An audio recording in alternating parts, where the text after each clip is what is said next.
If you run a business, however big or small, and sometimes wonder whether you're doing things the hard way or the right way, then you're in the right place. This is our journey to 1 million, two ordinary blokes in business. Good morning, John. How you doing? Good morning, Martin. Yes, I'm doing well for our morning chat. We've gone live on video this year, I see. This is the fourth one now, John. You should have seen the video before this point. There's a camera on your computer. I've had my hair cut for this one. Yeah, me too. Right, okay. So, what's on the agenda today? Well, the reason why our sort of two blokes got going is because we have a weekly chat, and we thought, why don't we make that a bit more sort of formal? So, I suppose it's the stuff that we would normally chat about. So what's on my mind at the moment is in our business this week, we've been getting ready for a new hire that starts next week. So that's been... is that a tech or...? That's a lawn technician, yeah. So right, okay. We went out looking for...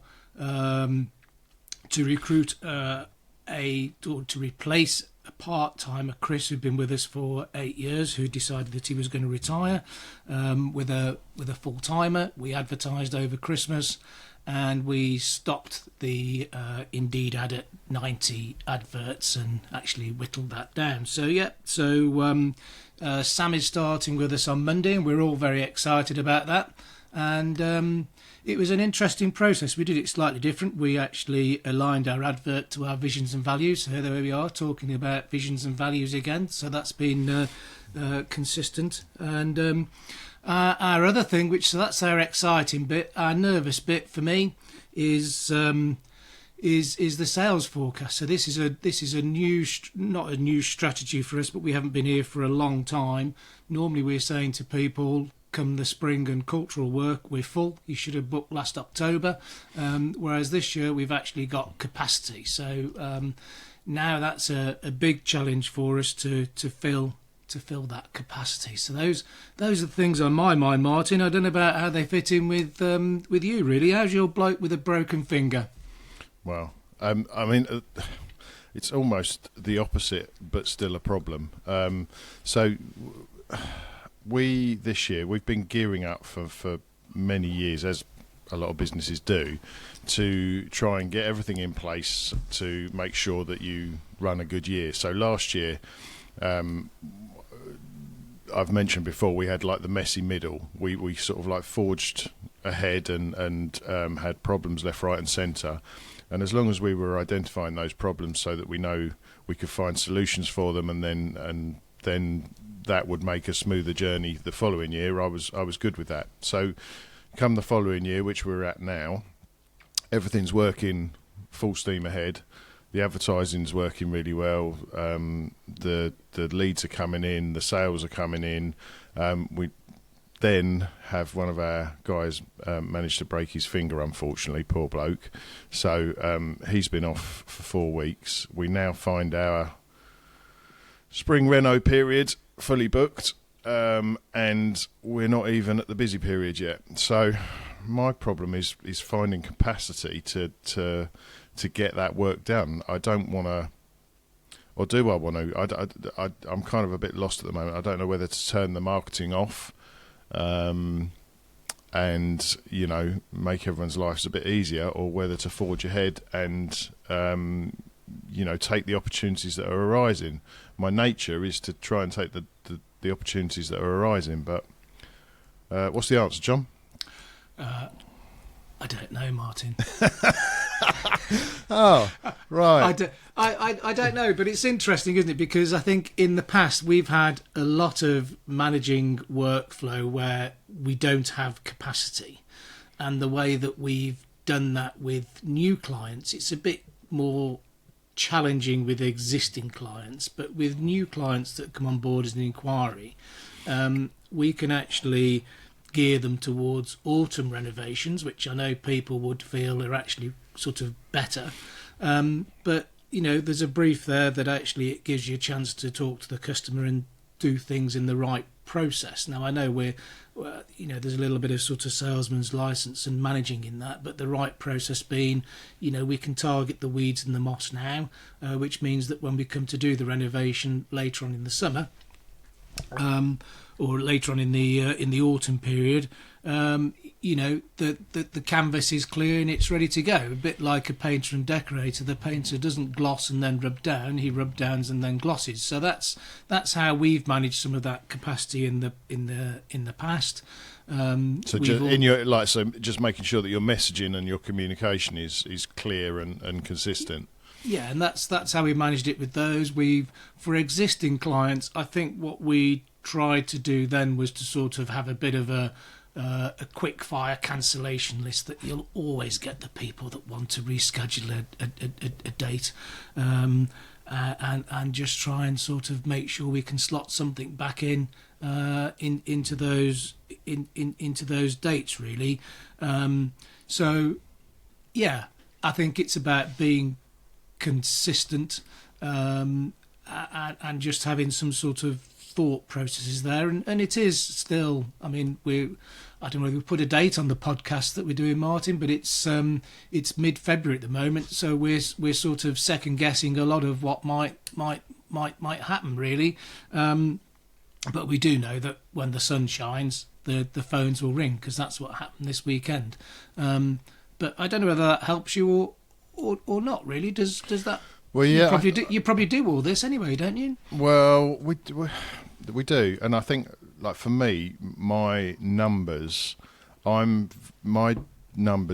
give me an indication of what's going to happen for the following year. So I've been tracking those for this year since 1st of December, because that's when we do our renewals. So I know that my inquiries are up, my sales are up, and my revenue is up.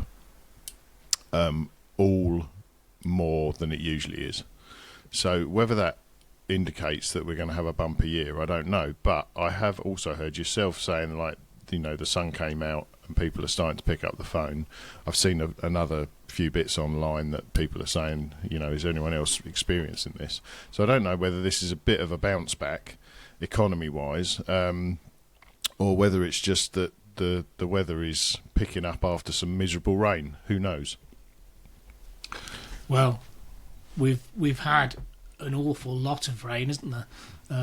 Over the last, what did they say? There's 40 days of rain that we've had. Yeah, something like that. I don't know how many people have been out in their gardens this year, if many, and I think there's a lot there for people to find out when they do go out, really, yeah, I mean, it's. Well, let's put it this way. I have issued all our guys with wetsuits, so I'm hoping that it will stop raining. No, it has. I think it's warming up. The days are getting longer. It's lighter. It's all positive ahead. But I think this was the point: is that all my numbers are showing that we're going. We've been back at work 5 weeks, like this year. Yeah. And already, when you're seeing that rise, it starts to. It makes me think, right, do I need to employ someone else? Do I need to, what do I need to get another van? Do I need, it's all those questions that are coming to me. Then don't get me wrong, they're nice problems to have, but it's how do you manage that? Or do you just, shrug back and turn the marketing off, like I said, and just, do what you can with what you got?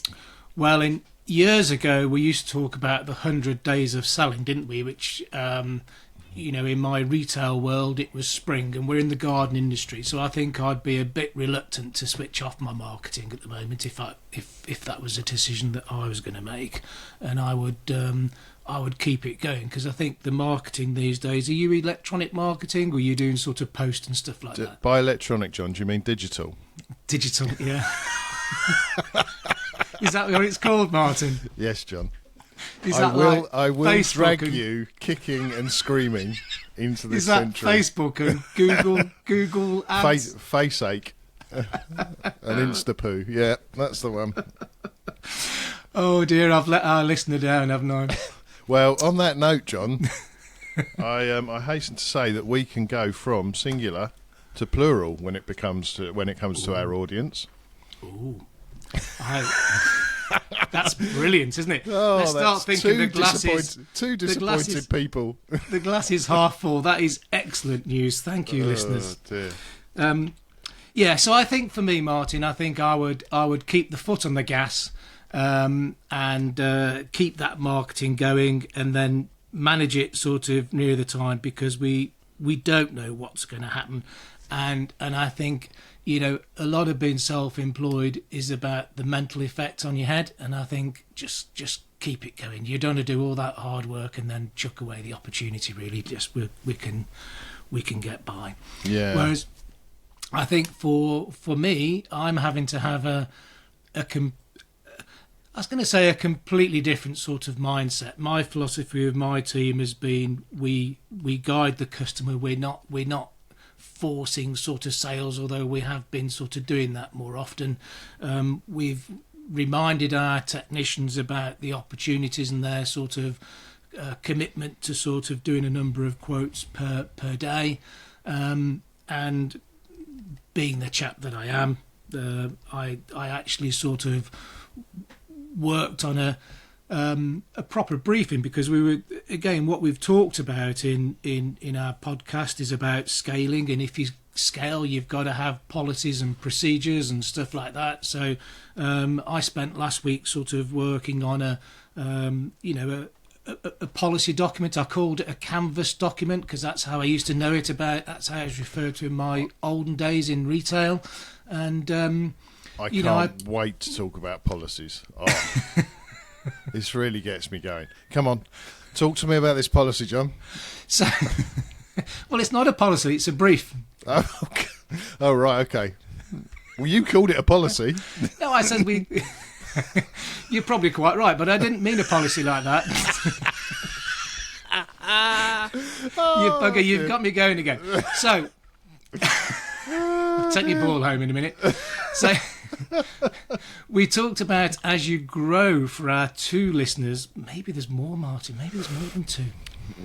I definitely know there's. No, she's not listened to a whole one of it. she expired at 4 minutes. Oh, can't blame the poor woman. Said it was 2 minutes too long. Anyway, there we go. Oh, so back to this policy, which isn't a policy, it's a brief. As we talked about, in order to grow your business, you've got to have the structure and the systems. Call it a system then.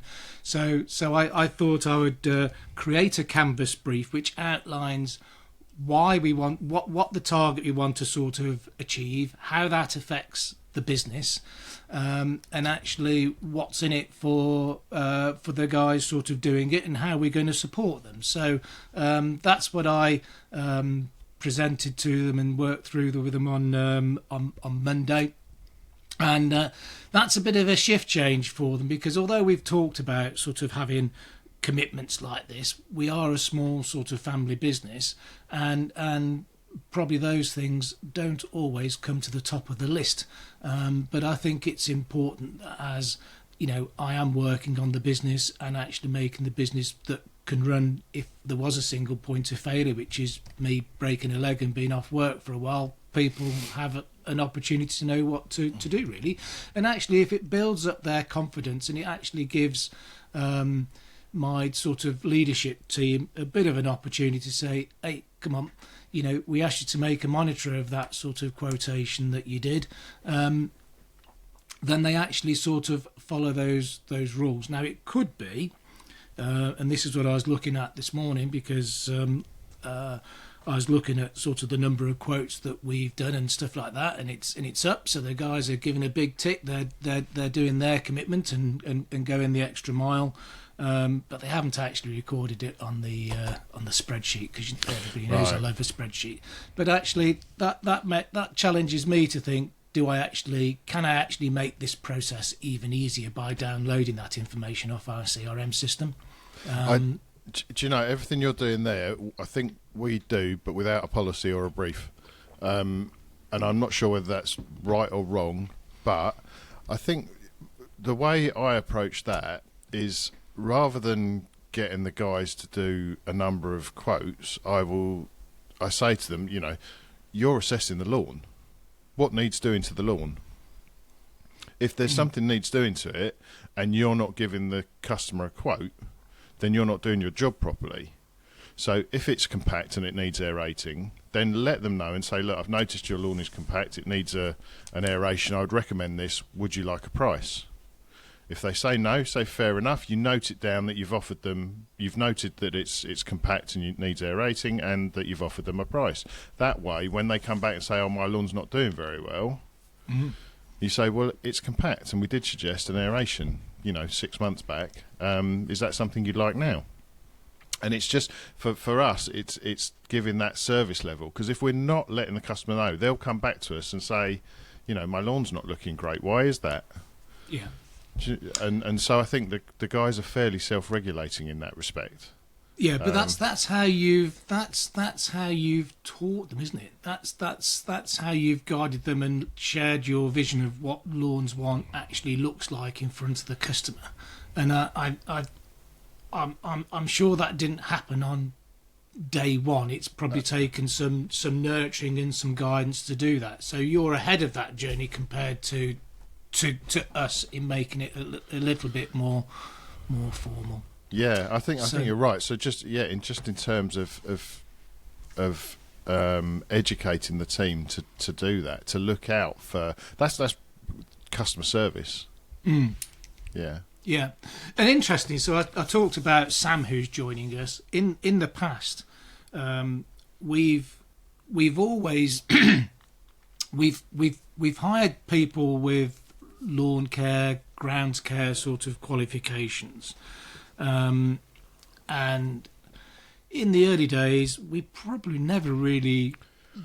They probably struggled on the customer service bit. So actually what we started to do is to employ more people with the customer service skills than actually a sort of a lawn care skill with a view of being able to teach them the lawn care bit in the way of greener garden land. So that's, for us, the last two hires that we've done have actually been more of a alignment. It's. I think we've sort of shifted back to people with some horticultural skills or horticultural interest, grounds care sort of interest, and that's been interesting. I think they've probably had a bit more credibility with the customer straight away, rather than somebody that is great at customer service but not necessarily at sort of lawns in our respect, and it brings me to I suppose what it is about customer service, and it's about the relationship with the customer, and that's the most important thing. So years and years ago, my first bit of green industry was working in fruit machines in pubs, and actually, we had engineers who were brilliant engineers, awful at talking to the customer, the landlord, about why their machine had broken. And we had guys who, we had one particular guy on my patch who was absolutely loved to bits by the customer, but we've never had so many machine changes, and because basically what he would say is, it's bust, mate, I'll get you a new one. And they loved him. He wouldn't go and change the coin net. So from the service manager's point of view, it was an absolute nightmare, because we were always going out there changing the machines because he couldn't be bothered to try and fix it. But actually, his PR with the customer, the landlord of the pub, was brilliant because they saw him as being an action taker. And I think it is trying to get that sort of balance, isn't it, between the right thing and the wrong thing. And for us, we do a lot of guiding and we do a lot of advice, but we don't do a lot of sort of forcing. And I sometimes wonder, we're going to default into lawn care world here.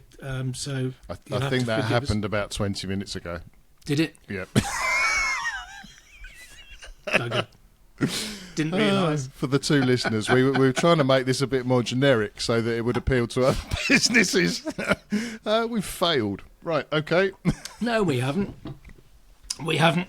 Anyway, I've forgotten what I was saying now, so you've disturbed me as normal, Martin. So I'm completely off piece now. Well, I think you talk about forcing sales and stuff. That's something that we wouldn't do. What we do is and it's actually a saying that we have is that we will give you the education, we'll give you solutions to your problems, and we will give you a price. But then the ball is firmly in your court.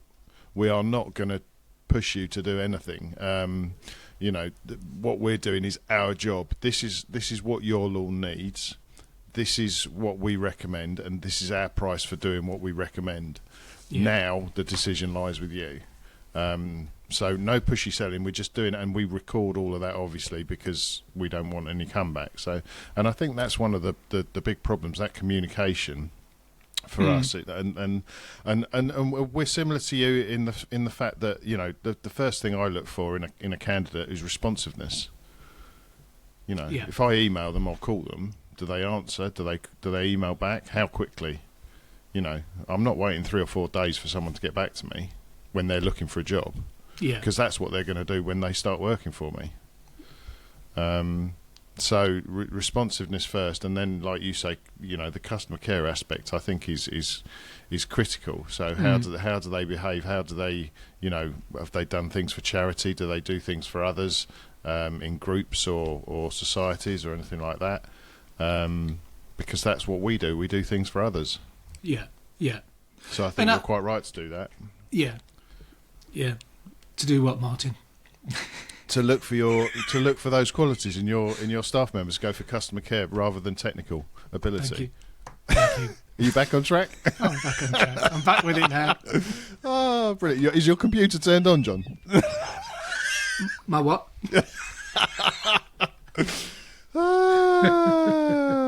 Who thought? But going back to I think all what we've talked about there is brilliant. We've probably covered if you might think it's brilliant. No, I think it is, because if we do a checklist of actually what we've talked about just in that thing there, it's about education, and we wanted to share our experiences with other people, really, if they're interested.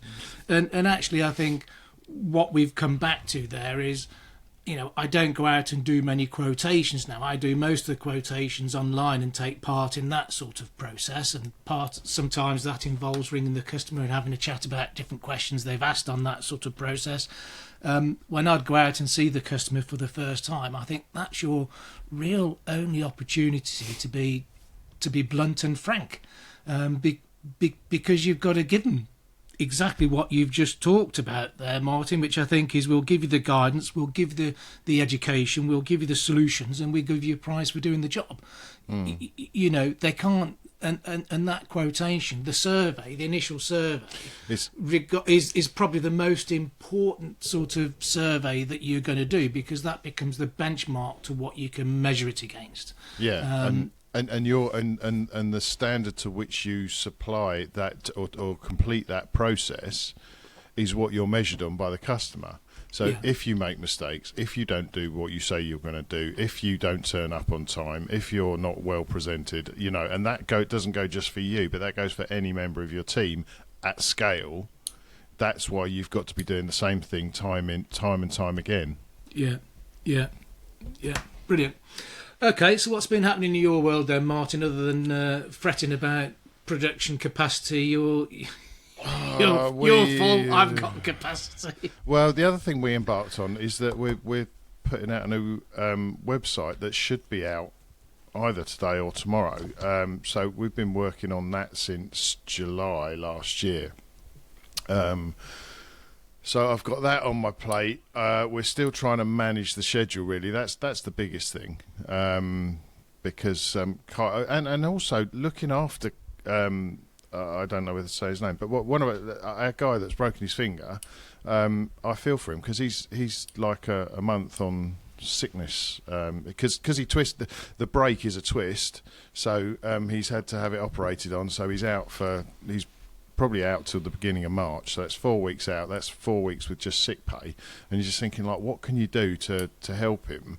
And I'm, so we've talked about can he take some some of that time as annual leave? Can he take some of that time, or can he kind of like, can we schedule some days in later on in the year on a Saturday or something so that we can pay him for a week now and use that as a combination? But I think again that's been playing on my mind because he's a valuable team member, and I don't people need a bit of a need to be looked after, right? So I think they do, and that's that. That's your values as an employer, isn't it? Your legal obligations you're doing. I've got to ask a question. Would you have the capacity for him to do some I was going to say random act of kindness, but it's not a random act of kindness. It's almost like a courtesy call, a phone call to customers, just to say, like a telephone review to people that's been with you for like 5 weeks, 10 years. How's it going? I am off or something. The reason why I'm phoning is because I'm off, but we just thought it'd be a great use of my time just to, to have a sort of a personal sort of phone call about what we're doing and how the lawn's going. Is that something you could do, or does that cause complexity down the line in terms of where does he do it, how does he do it, how does he monitor it? Well, I think instantly that's something we've considered, like what jobs can he do. So there's some stuff with our marketing that we've thought about, but because it's his hands that are kind of a problem, that's kind of ruled him out from that. The phone calls is a really good shout, actually. However, we do have, like you said, some logistical problems with that. I would, because it's not his role, I would like to, if we did something like that, I'd like to coach him, in which case he'd need to be in our office. Our office is full, so there's no spare kind of desks. Because we're waiting to move out, but that's kind of where we're at. But I'm not sure I would be comfortable just asking him to do that just yet, without any coaching or training. What you need, Martin, is you need a canvas brief. A canvas brief. Let me get one of those. Do you know anyone that could knock one up for me? Ooh. Because it sounds like riveting reading. I tell you, it's quite interesting because that, like, all joking aside, we're two different types of people, right? We operate in different ways. And I think it's really important to know the type of person you are in business. And this has come up in a few conversations I've had recently. I'm not a finisher. I am just not. Ideas are plenty. Trying to stay on track with them is difficult at times because there's so many out there. But actually, crossing the T's and dotting the I's, I am rubbish at. And in business, you need I dotting and T crossing. Well, I think I've got two things to say on that. First one, to remind me, I've got two. The first one is, your guy who's broken his finger, I personally would not like to do those phone calls from an office. So actually to do those from home, I think would be a nicer environment for him to do that in. And secondly, I think this podcast is about two different blokes who come at things from two different directions, and I think we're both very good at creating ideas and creating a whirlwind behind us or in front of us, whichever direction it's going. In terms of, today's new idea team is this. And actually what we need to think about is to step back and think about how does the team absorb that, process that, and then sort of say, is that just John and Martin going off on one again, or is that actually something that I can do? And maybe what I'm learning about my journey from me being the manager to me being the entrepreneur, if that's what it's called, about the businesses running without me, is I've got to give people time to process the ideas that I have, because I'm quite happy to sit there until 9, 10 o'clock at night getting excited about something. But actually, your team not so much. my team not so much. Yeah. But I've got another brief. I've got another brief. Well, oh, is that the time, Martin? We've not been waffling on for another 30 minutes, have we? But no, what do you think of that? Do you think that's a fair observation? I think it is. I wouldn't like to do it in an office environment, and I think that's exactly the way I'd like to do it in an office environment. I think it pushes people, it stretches people, but it also keeps them to account. So I would very much, in the first stages, like, I'm not talking forever. So if we can find a gap in the diary for a day where he can come in and we can kind of, like I say, coach and train him on how those calls should go and what you should do, because he's going to come up against some problems undoubtedly, and then once he's had that training and coaching, then I think, yeah, absolutely, he can make those calls from home. Yeah, and it is my idea, because I've just shared it with you, but actually somebody let me into the secret of that one a few years ago at a conference that we both went to, and I think the lady there called it the Golden Moments, and it was the lady that did all the customer services for the Virgin Airways and British and the Airways, Olympics. Yeah. And the Olympics. When I thought it was British Airways and Virgin. She'd worked for both, didn't she? So she had both sort of viewpoints. Yeah, and if you give me about half an hour, I can try and remember her name. But but no, and we did that for a while actually, and people loved it. People loved the fact that we'd actually picked up the phone and just said hello. Hi, how you doing? Who we are. Yeah. Yeah. So, okay. Well, definitely something we can look at. Yeah. So thank you. And it is. We have been waffling on for half an hour, Martin. Have we covered all the bits that? Have we? We haven't. We haven't done the weekly book review, have we? Oh well, I was hoping to avoid that because you haven't got one. You've only read 2 books. I'm still trying to get through the second one. It's on my wish list for Amazon. The 7 most successful things of brilliant people, whatever the book's called. I've got to listen to the Oxford podcast. English Dictionary. The book I'm reading at the moment is Exit Without Exiting. Right. And is it By good? a guy. Is it good? Yeah, it is actually. It's nobody's been murdered yet. It is. It's all the stuff that we talk about that you think it's just another reminder, isn't it? It's another reminder that those building blocks that people talk about and what you've got to do, you have actually got to do them, and the more you do, the more successful, the more time that you're going to free up basically for yourself. Yeah.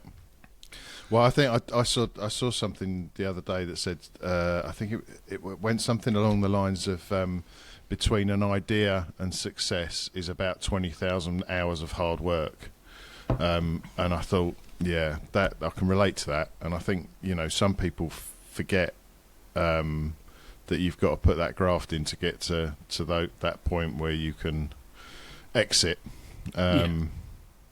Anyway, so right. Well, is that your recommendation? Exit without exiting. No. Brilliant. Yes. Brilliant. Just conscious of the time. Yes.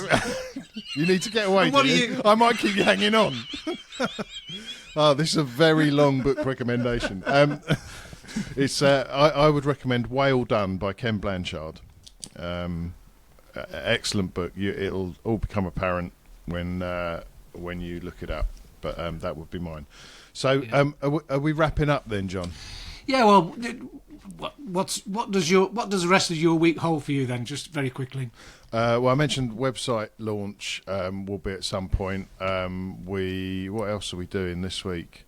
It's managing that. It's decision making about vans, people. We've taken on a new hire on our small work side, so we've got 2 guys on that now. So that's great. Just because of the amount of work we're trying to get through. So it's all about managing the schedule now. Yeah. So trying to make space in the schedule so that we can actually complete the work that we're getting in. Yeah, and I think for us, it's it's been season ready, really. I know we're talking about the 100 days of selling, but the sun did shine over the weekend, and the phone rang and the inquiries sort of started to come in, which was brilliant, really, because I didn't know whether we'd been disconnected at one stage. That was the worst case scenario that I was having, but it's never as bad as that, is it? John, the sun has shone this morning. Would you like to take us out? No, I'll let you do that because that's your bit. Or is that my bit? I can't remember now. We're two business owners who choose to sit around the same table, share mistakes, challenge each other and keep learning. This is our journey to 1 million, two ordinary blokes in business.